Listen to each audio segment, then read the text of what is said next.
తర్వాత పెళ్లికి తెల్లవారుజామున బయలుదేరింది ఊరేగింపు. ఎక్కడి నుంచి?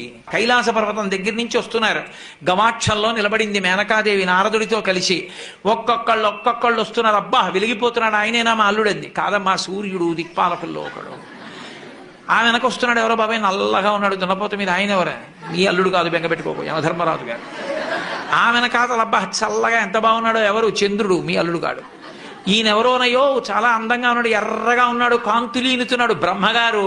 మీ అల్లుడి దగ్గర పురోహితుడమ్మా, పెళ్లి చేయడానికి వచ్చే బ్రహ్మగారు ఆయన మీ అల్లుడు కాదు. ఓ అలాగా, ఇతనెవరో నీలమేఘశ్యాముడు, చాలా అందంగా ఉన్నాడు, శాంతాకారం భుజగచైనం పద్మనాభం సురీషం.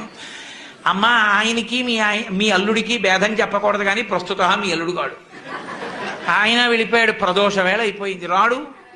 వెడుతూనే ఉంది ఊరేగింపు. వస్తున్నారు మగపెళ్లివారు. అలా ఆఖరికి ఒక ఆయన వచ్చాడు. చుట్టూ భూతప్రేత పిశాచాలున్నాయి, ప్రమదగణాలున్నాయి, మధ్యలో దిగంబరంగా తాండవం చేస్తూ వస్తున్నాడు. అడగలేదు మేనకాదేవి ఆయన అల్లుడా అని. నారదుడే చెప్పాడు, ఆయనే మీ అల్లుడమ్మా అని మెట్లు దిగి వెళ్ళిపోయాడు.